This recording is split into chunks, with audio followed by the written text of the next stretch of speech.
Reason podcast.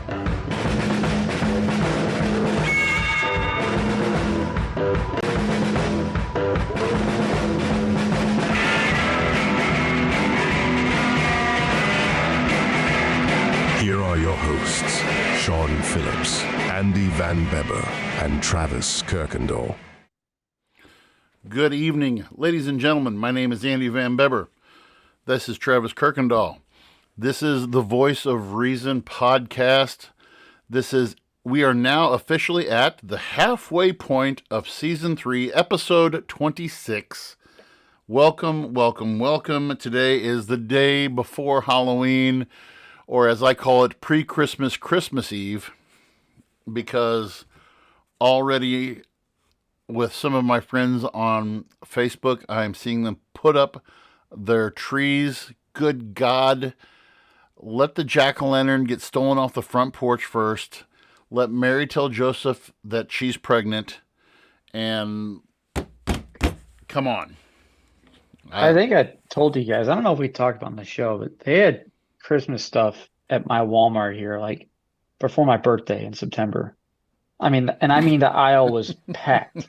They had everything laid out already. There at some, I was talking to one of the basketball, and he's got parents he has kids that play in high school and middle school, and his wife's, I saw on his Facebook last night, she's putting up trees, and he said to me, "Nah," I was like, "Why in God's name are you putting up trees already?" He's like, "Because my wife says that we need to have time to enjoy it, because once basketball season gets going, we're not going to have any time to put it up, or we're not going to be able to enjoy it." And I was like, "Oh, that makes sense." So, some people in it, and then you got the people who put them up in November 1st, and then they don't take them down until February 1st. So I'm like, okay, but I understand. I guess. I'm not sure. But anyway, how was your weekend, pal? My weekend was good. We were pretty laid back, didn't do too much. No baby yet. No. Any day now. Due date's November 2nd still, so if the we'll water... see. I mean, it sounds like it's gonna be the day they're saying. So what day? So what is the actual day that they're saying?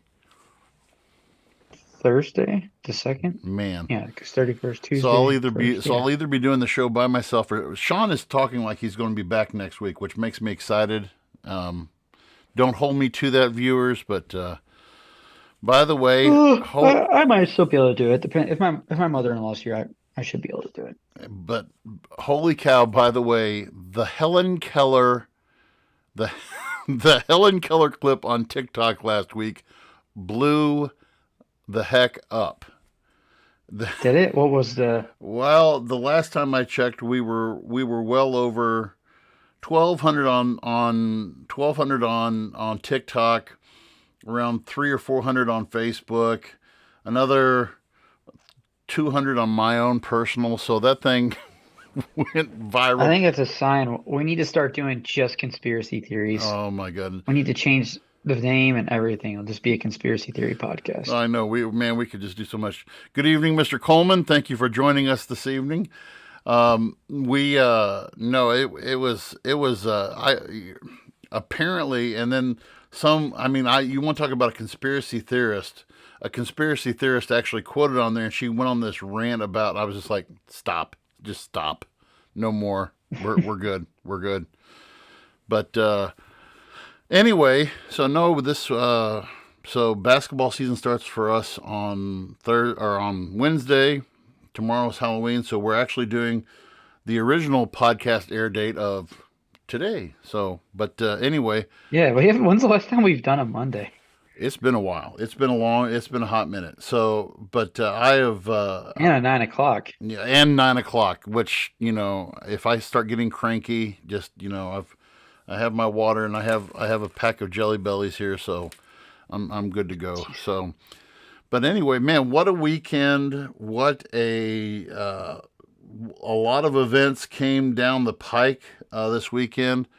I know this isn't for a lot of people, but I can say this to Travis because he'll know.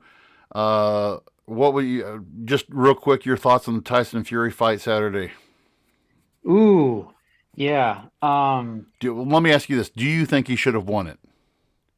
Yes. And here is why. So yes, Fury and the CompuBox like may have landed more, but a boxing fight isn't necessarily judged just by shots landed. It's also judged by, who is the aggressor, who is more effective with their punches. Mm-hmm. I will say the last two rounds, I think Francis slowed down a little bit when he should have like really put the pedal to the metal Mm-hmm. on him. But I think he thought he was ahead more than he was, and I Well, think that's maybe why he did. so is it true that Tyson trained him?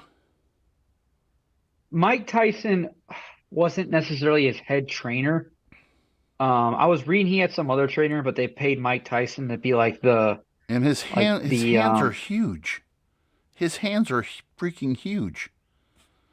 who Ngannou? Yeah.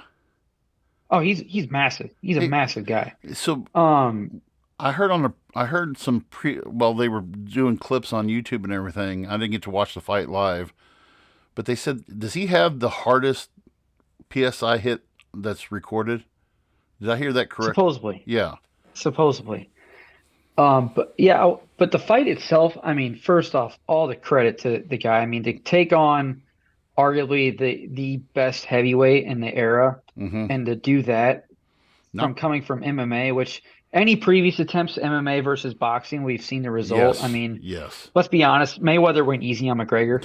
Yeah, he did. Versus Tyson had his work cut out for him, and just I was blown away That was it. The by what third round he got knocked yeah, the down. third round he knocked him down, and yeah, I think the reason he lost, and here's what's frustrating. I'm a fan of boxing and MMA. That was a big loss for boxing because they didn't. Most people, including myself, think that Francis Ngannou won that fight. Even Tyson, in post-fight interview, Pat just the McAfee way thought he acted, he did not. Tyson McAfee. Fury did not seem like he was very confident, and like it just Yeah, wasn't. his I demeanor. don't Yeah. think he believed that he won either. And what sucks is like it showed boxing for the state that it's actually in. Mm-hmm. There was too much money to be lost if Tyson Fury lost that fight. Mm-hmm. If they would have gave that title win to Francis, there was just too much money on the line because Fury is supposed to be fighting Usyk for undisputed heavyweight championship, and even then in the post-fight interview or in the ring, they weren't even. They were like, "Well, we got to go back to the drawing board and see blah blah blah." Like, didn't even mention it. Which I text Sean like, "You got to be kidding me, man!" Like, I was such a big Tyson Fury fan when he made his comeback and So fought Wilder, and like, was it like he's a joke was now, it man. like they said though? They said Vince McMahon. Everybody was like ringside, and a bunch of wrestlers were there. I guess because now MMA or what's the who's WWE and UFC are partners now, right? Yes. hmm Okay. But see, Francis Ngannou isn't part No. of UFC. He's No. part of the PFL, What's that? Professional Fighting Okay. League. Okay. He got a really good deal out with them, but anyway, that's a different story. Yeah. But No, but I was yeah, watching. I was really disappointed. I mean, I was. It was incredible to see that performance. I mean, that was just incredible of him. Blown away by that, but it was just really disappointing to see the result. And it takes credit away from boxing, and boxing's already struggling right now as it is because they just lost. I think Showtime is no longer doing boxing. And, Really? They've been doing that forever. I believe so. I want to say Showtime and someone else got out of it. Now, like they're trying to, Get some some. fighters are kind of speaking up, saying like we gotta, Well, there's we need to find a way to represent ourselves. There hasn't. I mean, who do you know? Who do you think? Would you say that Mayweather was the last really big over the top champion? Probably. Over the top, as in how? Like made a name for himself and was out there and was known and was just. No, I mean Canelo's the biggest star in boxing now. I mean Canelo's millions, dude. I mean he doesn't step in the ring unless it's 30 million at least. I mean Canelo is by far the face of boxing. So to say that there's no like guy like Mayweather right now as far as the money and numbers and like the face, I mean we got Canelo right now, Yeah. and he's undoubtedly made a name for himself. Hall of Famer for sure. Yeah. But it's just it has a reputation of being shady. Boxing has, especially in recent years. Mm-hmm. And then to see that result, it was like, God, boxing lost that Yeah, fight because well, now everyone we looks at boxing as like, yeah, this is a joke. It's a joke. you're sounding exactly what like McAfee did this morning on his show. McAfee almost verbatim said what you just said is he thought that the other guy won and that, but I know. I mean, it and was close. It was yeah, close. and then But to give that, but the one judge, what was it, 96, 93, mhm, gave like he gave 3 or 4 rounds to Fury mhm, over Francis. I was like, what? yeah, But yeah. I don't, I don't So know. that was an It was interesting. frustrating. It was an As interesting a fan of thing. both, that was frustrating. It was as a fan of the also as a fan of the show of Friends, I was quite shocked to see that Matthew Perry passed away this weekend at the age of 54. Janine and I have been talking about it on and off all weekend. That was part of my. That was a show that I first identified with as when I was a teen. That show came out my senior year of high school, and it was on until I was, a young adult, from 17 till I was 27. And I've been reading a lot about Matthew Perry and how his body was just. I mean, he was hooked on some of the stuff that he wrote. I read some excerpts from his book. He had once not boasted, but he had once said he got so bad that he had taken 40 Vicodin in one day. Holy shit. And so what they said was like the thing that was over the top for him was that got him to his senses was that, and it was like his not it was like his bowels had exploded or something like that, and it almost killed him. Like all the junk from his bowels had gotten out, and they said he was going to be on a colostomy bag for the rest of his life and all this stuff, and he had a 2% chance of living. And that was like, I don't know how long ago that was. I think when the show was still on, I'm always bummed when I see, popular, even if you don't follow, these popular TVs. And he was just, you just look at his life, and I was just really upset by that. But no, Yeah, a lot of people were. yeah, and we'll have hopefully with Sean. If Sean comes back next week, we'll give a little teaser, maybe a little talk, a little bit of midseason. Next week is the actual halfway point. I know you're not an NFL fan, but next week is the halfway point of the NFL season already. I just can't. I have a hard time swallowing that we're in November tomorrow. I mean, after tomorrow, day after tomorrow is November, and it's like freaking. And it's outside right now. I'm sure it's probably in the 20s up at your place, but it's like 35 here, and it's cold. It was 36 and windy today. It was my Nice. first day having to wear bibs at work Oh, again, that and it has to was like, suck. God, Yeah. I hate my job again. You hate your job It'll again. get better though. Yeah. So I guess some of the big topics we can talk about right now is, well, first of all, the House has a new speaker. Mike Johnson, was elected in 2018, I believe is what I read, from the state of Louisiana. A unknown, and it was kind of I've been watching some of the comedians. I watched Kimmel on Friday night, and then I watched Weekend Update on SNL, and they were both like, "This is the guy who they came up with," and SNL said, like everybody did a write-in vote of they just wrote down Mike Johnson. Oh, there's actually a guy named Mike Johnson, so. Yeah, I didn't even know I never even heard of the I've guy never until heard of the guy. He was one of well, those guys. he was never mentioned in like any of the initial No, candidates or like no. people rumored to be it. Like, He literally came out of nowhere. This guy was he was he voted. He was part of those who voted he wanted to overturn the election. He's he's I'm really afraid of, and I'm already hearing a lot of conspiracy theories about this guy already. That towards the election of 2024, that it will be that he will, if he's the Speaker of the House, then he'll have some kind of backhanded thing to try to get Trump, even if Trump doesn't win the vote and all this other stuff. I'm like, stop. We're not there yet. It's just come on. What could he possibly do? Well, he can't do anything because it's the vice president is the one who verifies exactly. the vote. The vice all the speaker does is bring the chamber to order, and that's it. But this guy, Well, do you even think this guy makes it to 2024? Because to my understanding, they could still vote. Can't they still do the same thing they did to McCarthy? Isn't that oh yeah, rule still in they can effect? toss him. They can toss him, but he is some of the things that so you read about him. He was 2017 when he took office in 2017. So he was elected in 16, took office in 17.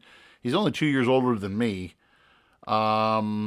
Representative of the 4th District, LA Shreveport area, LSU law degree. But one of the things that concerns a lot of people is that he has aligned himself, before he became speaker, with he endorses what's called the Congressional Leadership Fund, which is a super PAC, which donates a lot of money to the Republican Party. And this guy is, Of course, he supports that. these guys. So just to give you some idea, these guys on the election 2022, these guys spent $250 million on the elections in the House alone. Okay, so yeah, Holy shit! when I saw that, I was like, okay, so he's a party, so he's definitely a party crone. But just to be, it's the same group that put money down towards Kevin McCarthy. What this, and then so the bill as far as the bill that they passed, okay, and I'm trying to get the specific on this. If you Talking about the spending bill for the aid. Yeah, I was just reading about that. Was it 29 October? Yes, yesterday. yeah. So the Senate. I read that the Senate. I didn't know that it was before the Senate, but they said, so basically they've got a stopgap bill, which is pushed it away for another 3 weeks. But the one that the House proposed was sent to the Senate, was rejected by a 56-42 vote in the Senate, and it requires 60 votes in the Senate. Which was this the Ukraine funding or was This was this the Prevent Government Shutdowns Act. Oh, okay. So, Because I was reading what I read, this was in regards to Ukraine and Israel. One thing I will say about this guy, and it's the only good thing I'll say that I like so far. The way they put this bill in, they did it as separate bills.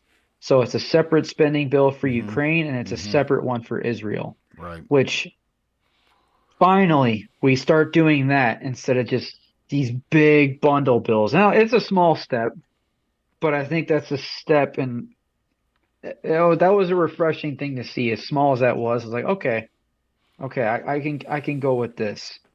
That being said, 61.4 billion for Ukraine. Wow. To me, that's get that money machine printing, Well,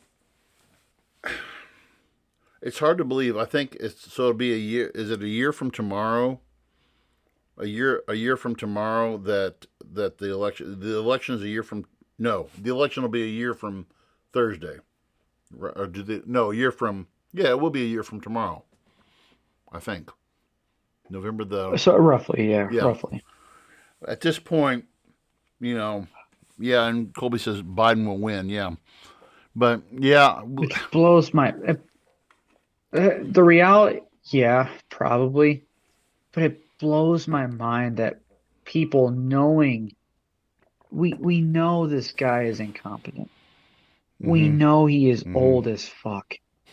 People this is common facts. Like, it's on TikTok. It's on all the social media. Like, that's not a hidden thing. Right.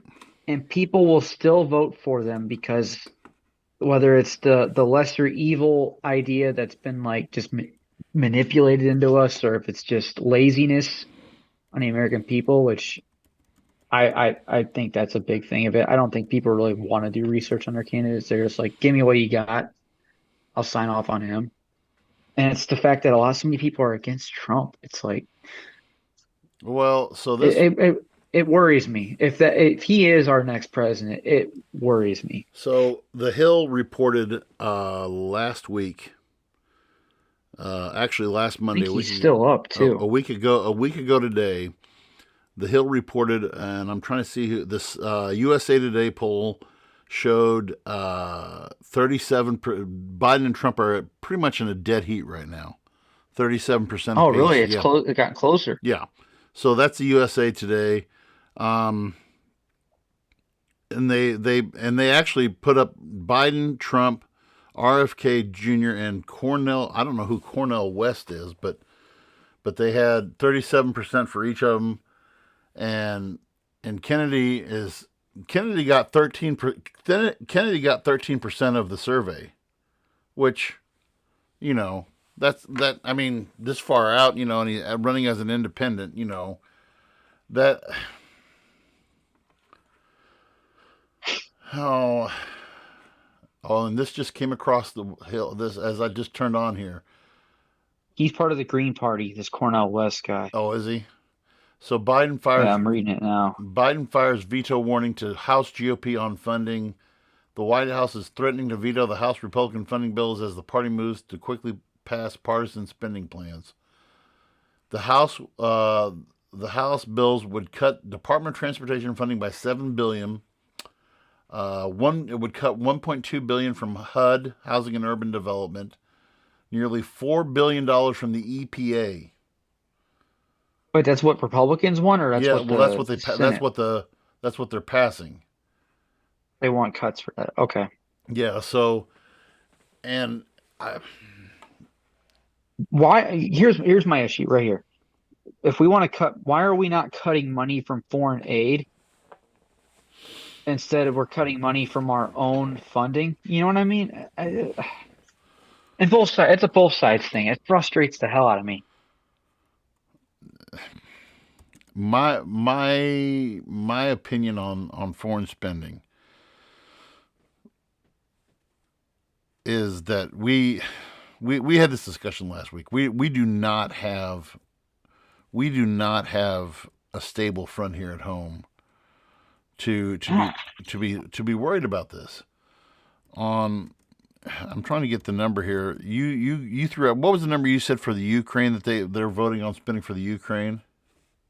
Uh, 61.4 billion for Ukraine. Hang on, of which 46.1 billion is for defense spending and 11.8 billion is for direct budget support. I don't get this. So I guess that's we're funding the government and all that too. I don't. The countries who receive the most foreign aid from, and this is of course before, when you look at some of we heavily fund a lot of African nations. I'm really surprised when I look on this map of, like, for example, in Ethiopia, our friend Matt Klopsik just got back from Ethiopia. Or no, he was in Somalia, wasn't he? Was he in Somalia? I don't know. You're the one that was He, telling me about that. but like, for example, Ethiopia, $1.4 billion a year we send to Ethiopia, just 1.4. You know, Mhm. and last fiscal year, this is on usafacts.org. We sent 900, not much, but we sent 960K to Russia. Why?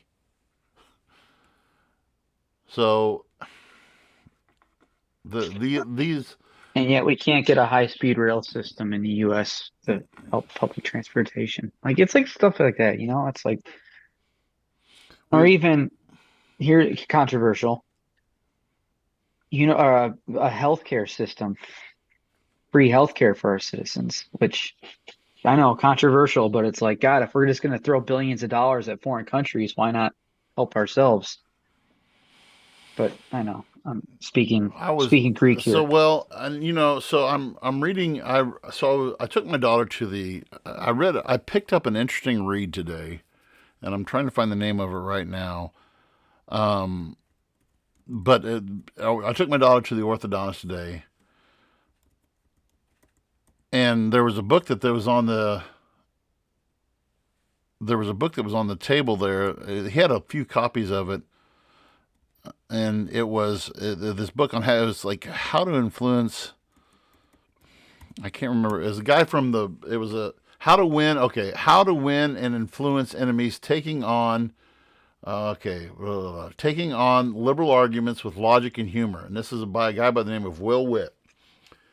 And so I am not a reader, but I was only there. I was only there in. We were only there for like 30 minutes. But this book, I read 3 chapters, and this guy covers a lot of different areas. And I started reading it from the beginning, and it was like telling the story how he went from being. I really don't, but he really brings up some great points about everything from defunding the police. What's the defunding the police to global warming to foreign aid to, and I mean, it was, I was really, really, it was a good, I mean, like I said, I read 3 chapters and for me, that's pretty impressive. And I almost asked my daughter's orthodontist if I could take one of the books because he had like 4 copies of it, but it was a really, interesting book. But when you read a lot of what this guy had to say in regards to some of these issues, how we had, being the world police force. You and I talked about this last week, and his, he's all about this. If we're not going to do it, who will? Which I could have had an argument with him about that. But then he started talking. I read another chapter on defunding the police, and then the whole thing on, this how global warming is just a total farce, and they've now, and I never really noticed this, but they went from calling it global warming to climate change, and I never really picked up on the language change of that, but I noticed that. But it was I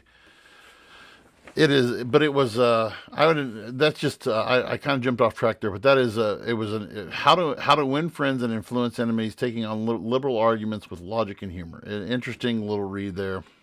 So, but that was, and again, talking about government, when you talk about government spending and how government is, what they're doing, I guess we can lead into our next topic with this. And I brought this up with the boys today. So this was something that was, I guess the Pentagon announced this, I'm assuming today. So if you haven't heard, the Pentagon announces a new nuclear bomb 24 times more powerful than the one dropped on Hiroshima. This is called the B-61-13. And it says, today's announcement is reflecting of a changing security environment and growing threats from potential adversaries.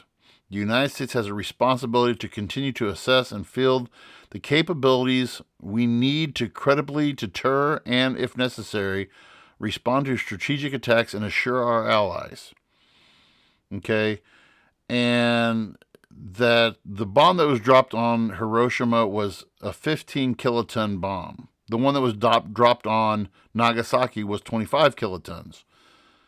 So 14 times, I mean, you're talking what is that? That would be a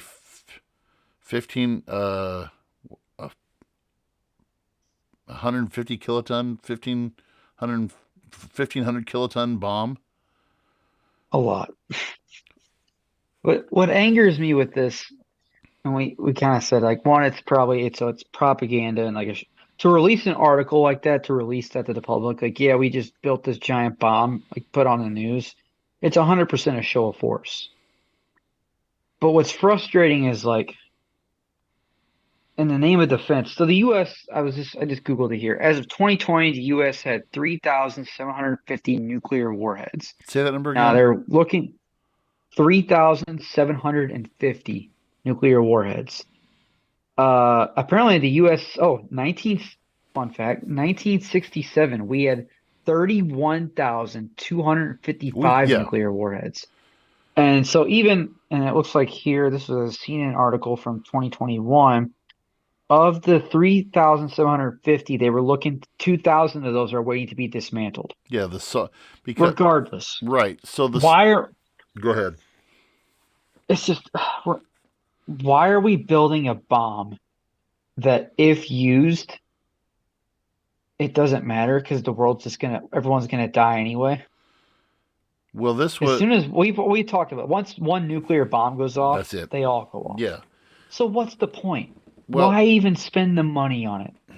that's the other thing that I'm kind of I would be kind of shocked to see what the price tag is on this.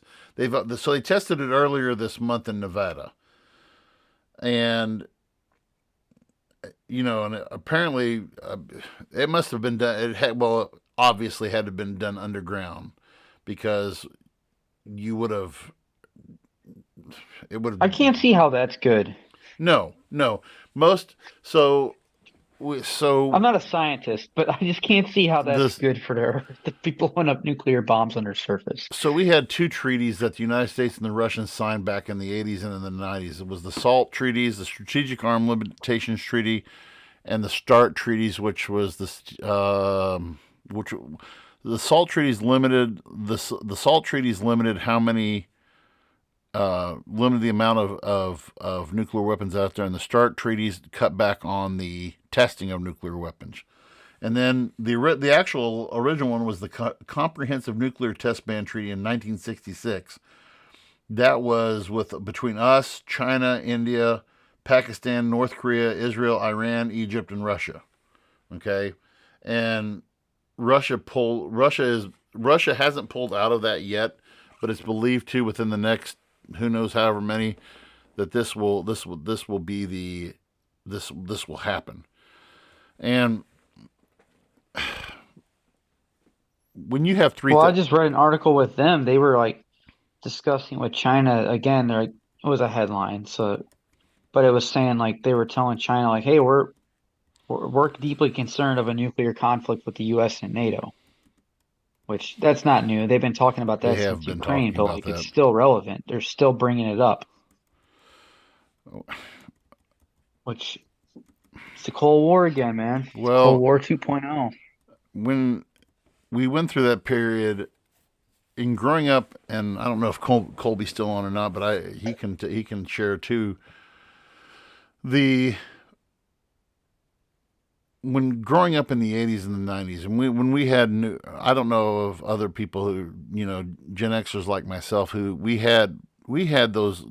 The nuclear test drills were just a joke because get underneath your desk and duck and cover. That was that's a joke. Okay, this piece of wood that's going to be fused to my back after this nuclear weapon goes off, and some of the numbers that we have, there's some people who say that we don't have enough nukes that we could destroy the earth, but when you talk about where nuclear weapons could launch from tactical submarines, from aircraft, you have ICBMs, you have long range, and you have, and let's see. Sure, there's different types, but I mean, you can, the closest we came was during the Cuban Missile Crisis, and everything, what was it? They said every city in the United States, save Seattle, I think, could have been hit by nuclear weapons from Cuba inside of 15 minutes. Launched from Cuba could have hit anywhere in the United States except Seattle within 15 minutes. And that's insane. And a movie I would recommend, is called 13 Days. It was Kevin Costner. He was the biggest name in it. There was it was slightly the historical accuracy on it.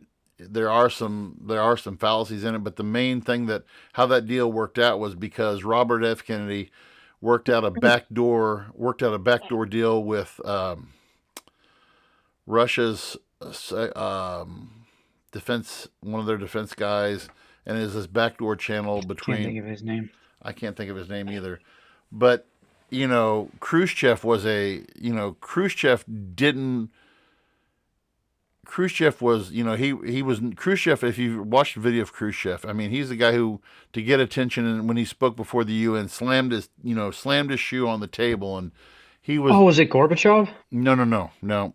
This is before. Oh, This is before Gorbachev's sorry, time. his name popped in my head. But these guys, and everybody, and this is kind of what bothers me, Travis, about. And you said, with the Department of Defense rolling this out, it was these guys during the Cuban Missile Crisis who really wanted war. They wanted to make things right with the Bay of Pigs incident, how we didn't take over Cuba, how we allowed Castro to take over, and how we've allowed, this kind of behavior to go on in our backyard.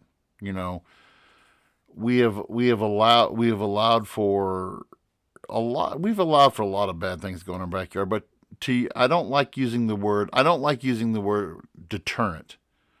Nuclear weapons, I mean, that's what they are. They're not per se a weapon as they are a deterrent. And I don't know if you get what I mean by when I say that or not, but I mean, when you say, if I call it, okay, my shotgun is a weapon, okay, I would use my shotgun to protect my home if I had to. I use my shotgun as a weapon to to go hunting for deer. When I say a nuclear weapon, when I use that term weapon, I think there's an emphasis on intent to use. All right. So back in the 80s, we called it the nuclear deterrent, because we didn't want to face that stark reality that if somebody pushed that button, that's the end of. I mean, because like you said, we launch one, we're launching a ton of them, and to me that's frightening. And our kids are having this. Our students now are having a hard time wrapping their mind up in this. Why, when you talk about nuclear war and the fact of who Russia is and what they are and what they represent, the next generation isn't really concerned about it. I'm like, this is something you guys need to be paying attention to, and trying to convince them nuclear war is still a possibility. When we look at, like you said, a conflict with NATO between Russia and NATO, that's not going to end well. All right. I think me and my wife were talking about this, like when we were looking at the whole incident with the people in Russia, or was it Dagestan, with the airport incident, when we were looking at that incident, we were talking, and I was like, Americans are so sheltered by what actually goes on out in the world. Yeah. Especially younger generation. Like, unless they see it on TikTok or they see it on social media, which a lot of news is on social media now, but like, unless you're following those specific channels, you aren't seeing a lot of the stuff that goes on. Like, I don't think many Americans realize how heightened the state of the world is right now, given, and like, unless you, I don't know. I don't think most people realize how close we are to whatever this is going to be if it becomes what it is. You know what I mean? Like, and you mentioned, we're looking at a potential. I don't want to be a fearmonger, but like you look at all these players in the game, and you look at things getting worse and worse and worse, and you see the U.S. getting more and more and more involved. It points at World War III, and I don't use that lightly. Mm-mm. And I hope to God that's not the case. And we've talked about this several times, but God, it is a real concern, and I don't think people realize. I don't think people realize that if there's a war in the U.S., that I think people forget that there's this thing called a draft. Yeah. Well, and that if there is a world war, there will be a draft. Make no mistake. And by the way, from what I've read, there was a rumor going around that Biden was going to reinstate the draft or whatever. From what I've seen, that was a fake. That wasn't real. But make no mistake, World War III happens. There will be a draft, 100%. Well, and so that's another trending thing that's been on TikTok is, you know, would you, talking. There's been a lot of people who have said, would you enter into the draft? And one guy had made a speech. The guy who I'm drawing a blank right now. He was on Parks and Rec. He was the Guardians of the Galaxy guy. Oh my gosh, what Chris Pratt. So Chris Pratt, he made a statement, and they turned it into a video on TikTok, and it was basically saying, our country needs us now more than ever. He's like, well, I'm not going to fight. He's like, that's not what I'm talking about. I'm talking about you being available for your country to make a difference in our world, to make a difference in our country.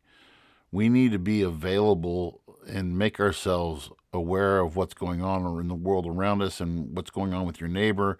Stop being secluded. And he brought out, people being secluded in their own little world within their social media, within their phone, within their,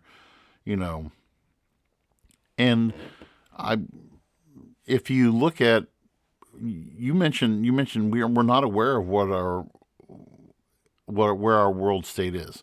If you have you ever heard of the Doomsday Clock before? Mm-hmm. Okay, so the Doomsday Clock, which is the Science and Security Board of the of the world's atomic scientists, so we are right now sitting at 90 seconds to midnight right now, which is the farthest that we've been all over the place. Okay, you can actually look. There's actually a timeline you can look at that tells you how close we've gotten to. We've been at 100. We've been at 100 seconds to midnight. 2017, 2.5 minutes to midnight. 2016, 3 minutes to midnight. Then we were at 2012, 5 minutes to midnight. And in my lifetime, so let's see, 1991. So this was after the fall of the Soviet Union. 17 minutes to midnight.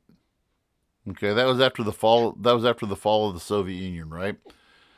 Communism started to fall in Eastern European nations in 89 and 90.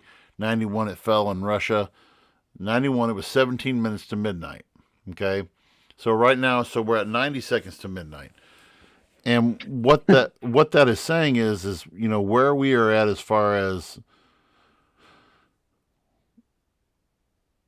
conflict. What kind of the conflict that's going on in the world, and who has access to nuclear power, and we should be paying attention to countries. And I want to tie this in with what's going on in Israel. As far as you might want to look this up. I don't think Israel has. Do they have nuclear weapons? I don't think Israel has nuclear weapons. I want to say they do.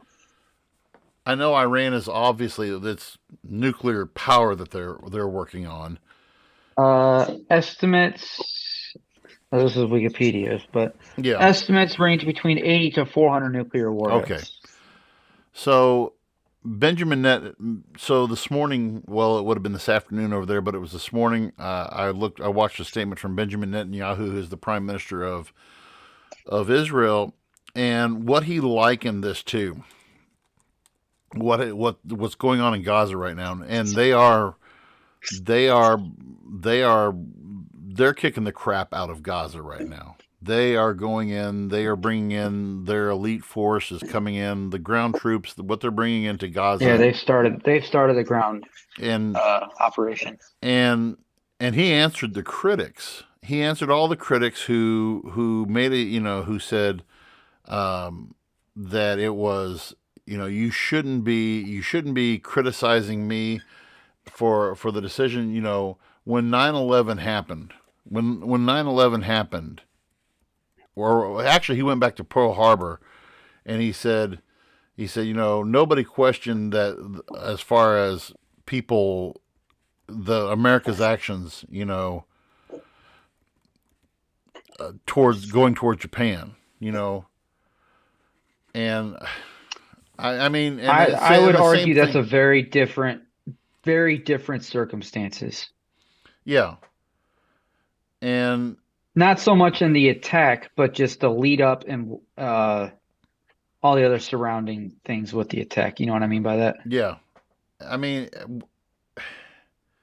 he he said so basically, and he said in this second, so they're what he's calling now the second stage of this war. We're entering into the second stage of this war, and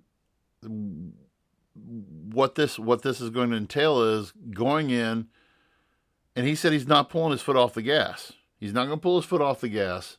You know, like I said, America didn't do it with going after terrorists in Afghanistan and Iran, and going against Japan, and and all these other terrorist attacks. And he said, I think he used it. We're not if we give up, if we agreed to a ceasefire, we would be agreeing to the terms. We would be basically, the way he put it was, I think the term he used was, we would be surrendering to terrorism, and we would be surrendering to barbarism. And and I get that to a point. And he quoted, I mean, of course he's Jewish, so he said, and even he said in the Bible, and he was quoting a passage out of Ecclesiastes. I know exactly what he was quoting. He said, "There's a peace and there's a time for war," and he said, "Now is a time for war." And those kind of statements are going to carry heavy weight. And this was a ceasefire. I don't know who had proposed this ceasefire, but this ceasefire that was proposed was, he's like, no, we're not. We're going to go in. And so I was watching this interview on, I believe it was on online. I think it was ABC. I was watching a news blurb from ABC, and this lady's interviewing this former national security advisor, and it's like, okay, so what is this going to look like if they want to eliminate? So their goal is to eliminate Hamas, and they're like, okay, what is this going to entail? And he's like, well, first of all, they have over 300 miles of underground tunnels under Gaza, okay? And some of those tunnels are purposely put underneath schools, underneath hospitals, underneath mosques, okay? And if anybody goes into these places, this is going to, I mean, you want to talk about poking the bear, you're going to seriously poke the bear, not just in Gaza, but across the Muslim world, all right? And the fact that Jordan, Syria, and Lebanon have held their ground and have not walked right in and declared, a three-front war on Israel for attacking, Palestinians, Muslims. And I think I'm surprised Syria hasn't. Yeah. Which I don't know if Syria has like a legitimate government or if it's just a bunch of they still have that groups that run it, but that Hussein I think that Hussein guy's still in control there, I think. Is he? Because I know like Israel's like straight up bombed their airports over there. Well, talk about what you said happened in Russia. You mentioned earlier. Why don't you fill everybody in on what had happened in Russia, in that region in Russia? Yeah, I saw. Oh, and here's a wild response from Putin. But anyway, so there was like 500 Muslim Russians, and I don't want to make up some stuff, so I'm just going to look it up really quick. I believe this was in Dagestan. Mm-hmm. Or let me just look up Russia airport. Mm-hmm. But anyway, Russian airport mob hunting Jewish passengers. So there was a plane that flew in. The initial video my wife showed me, this plane gets in at the airport, and the pilot announces like, nobody get off the plane. They're looking for Jewish passengers or something, and like you're in danger or something. And as the guy's saying that over the intercom, someone's got a video on their phone, and there's people running across the runway. They had like breached the airport, and they're like running across the runway trying to get into the plane. And there was videos of like them inside, like looking for Jewish people into the airport and stuff. I saw some videos of them getting beaten. I don't know how much. I don't know too many details of that. I saw one video of someone was getting beaten. Now this was the wild thing. So obviously, Muslim people were looking for. That was wild to see that happen, right? And then this from Northern Provisions blew my mind. Hmm. Is this a wild response? Forgive me, I got to look this up. But that was pretty crazy to see that happen. And then, God, I gotta find it. Um, okay, so all right, Russian social media platform as well as other sort 510 people who stormed the airport and run away from the airport have been identified. This is wild. Of those 510, 60 of them have been arrested for questioning and investigation. This is the wild one. 84 of them have been subjected to partial mobilization in support of the special military operation in Ukraine. Oh, oh, Yeah. oh. In other words, You got time to run on the they just got a runway. death sentence. You got time to run on the Yeah. Can runway. you You got time to imagine? run in Ukraine. Yeah, that was wild. I'm not gonna lie, I laughed when I read that. I was like, wow. That's what you Um, get. and there's some people apparently on the wanted list, and 17 others were known as identified as provocateurs. 20 people were injured in the riots, including civilians, two of whom are currently hospitalized. The top comment: "Rest in peace to the 84." But yeah, we're seeing there's protests around the world. Well, That was a pretty big deal that happened over there. did you see the Further divide in religious groups, and it's just, well, so there's a guy, so the Democratic senator from Nevada, which is Jackie Rosen, she's Jewish, okay, and there's this guy John Anthony Miller of Las Vegas was arrested Thursday of last week and appeared in federal court on Friday in connection with one count of threatening a federal official. According to documents, Miller left a series of threatening and anti-Semitic voicemails at a Nevada senator's office this month, referred to Israel, Palestine, and the West Bank. what it referred to him as what? They said we left anti-Semitic voicemails. I'm curious what that is though. Like, Well, who knows? I mean, you know how that kind of stuff goes. He could have said anything, and they could have called it. You say anything right, negative about something, right. they find a word to throw at you. Well, So until specifics come out of that, I don't know so what I think of that. based upon all we always said, and we can end on this tonight. I want your straight up opinion. Do you believe that Israel has the right to do what they're doing right now in Gaza?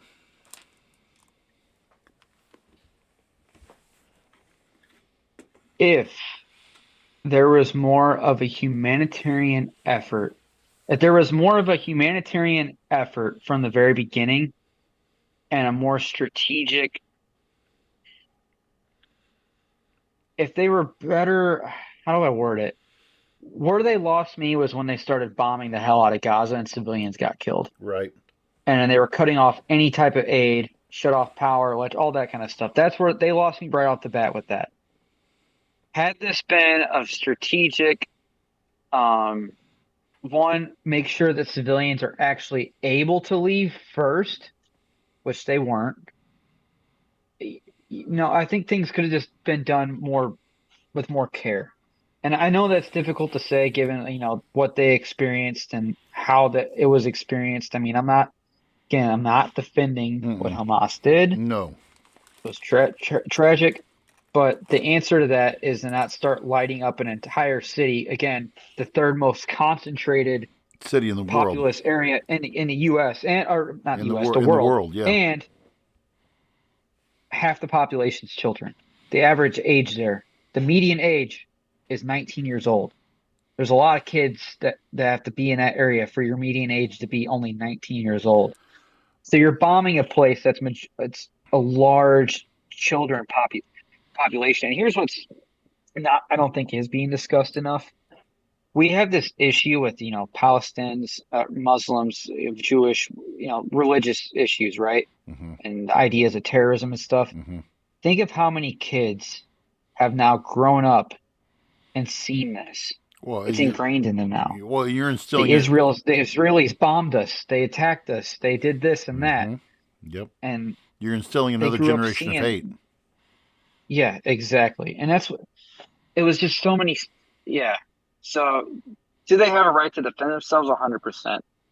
Do they need to be more strategic about it? Yes. And even the U.S. was guilty of it. I mean, the amount of civilians the U.S. killed in Afghanistan and Iraq in the initial days is Some of wild our too. I mean, some of there's those. no excuse for that. Well, I mean, you look back at some of the drone strikes. What was the one? Was it in Afghanistan or Iran where we ran drone strikes and the targeting was off and it hit a school or something like that? I forgot which one if that was That Was that Afghanistan?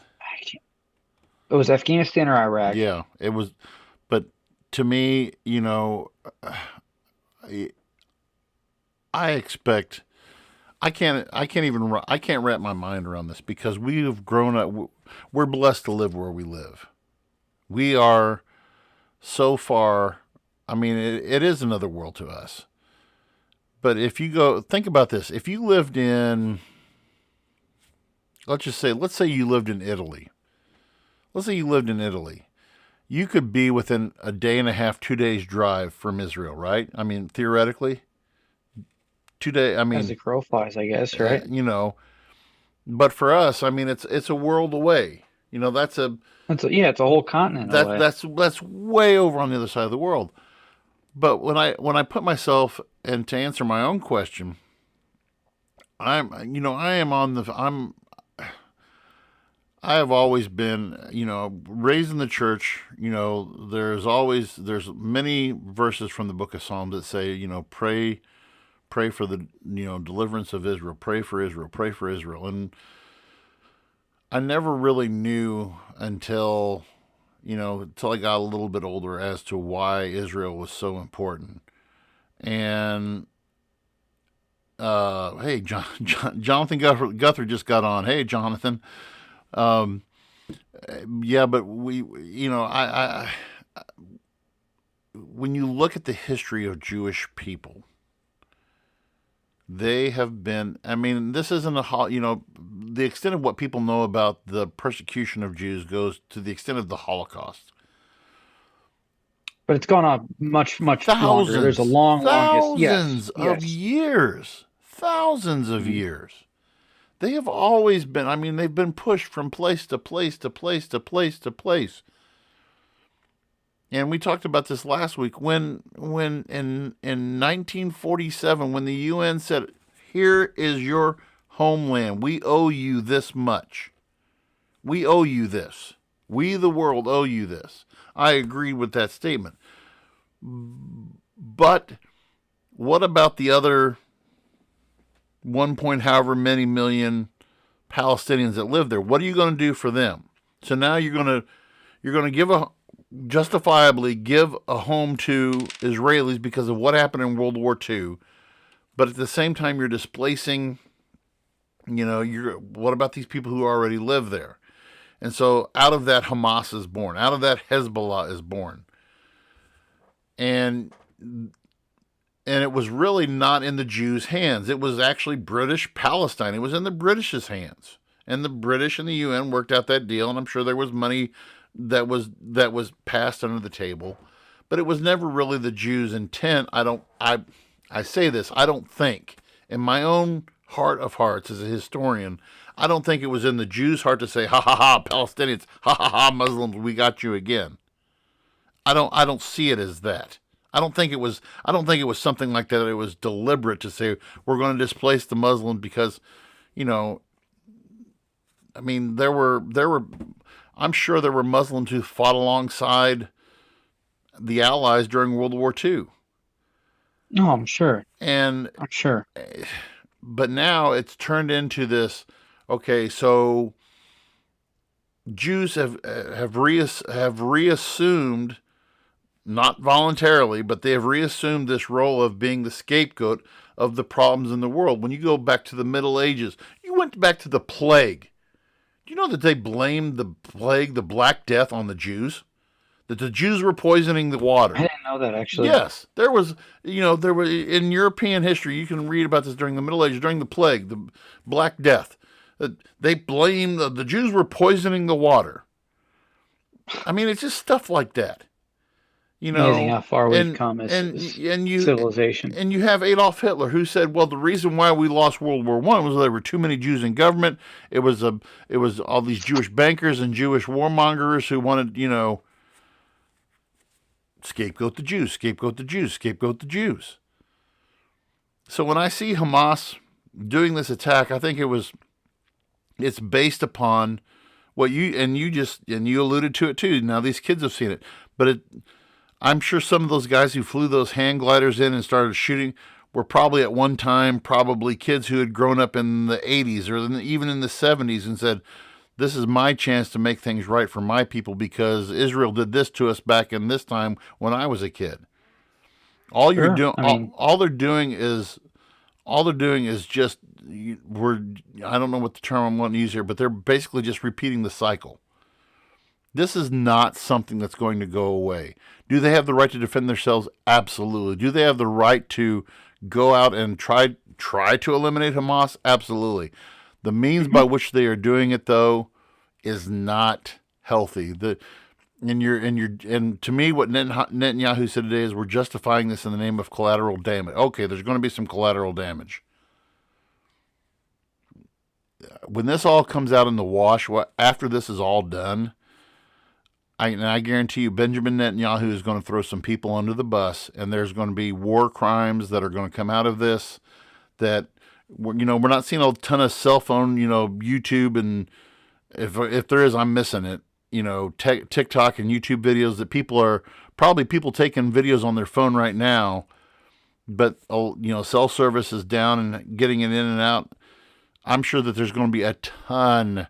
Once this is all said and done, there will be a ton of videos that will come out, and Israel is going to look just straight up. There's evil. already calls for Netanyahu to resign. Yeah. In his own country. Yep. Because there's a lot of Jews who said, there's Jews. You think about some of these guys who've been around since the 40s. This has just been a pattern that they've seen over the years. They attack us, we attack them. They shoot us, we shoot them. But this time it was over 2,000 people it wasn't that many. It was 200 or something that was killed at that festival. But that's still more than any, So that's the world we live in.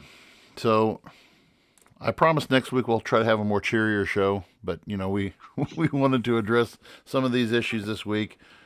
Yeah, we've just been doing the current events, the big things. So our government's kind of been in a frenzy, so we haven't really. The speaker news has been the only thing we've discussed with that.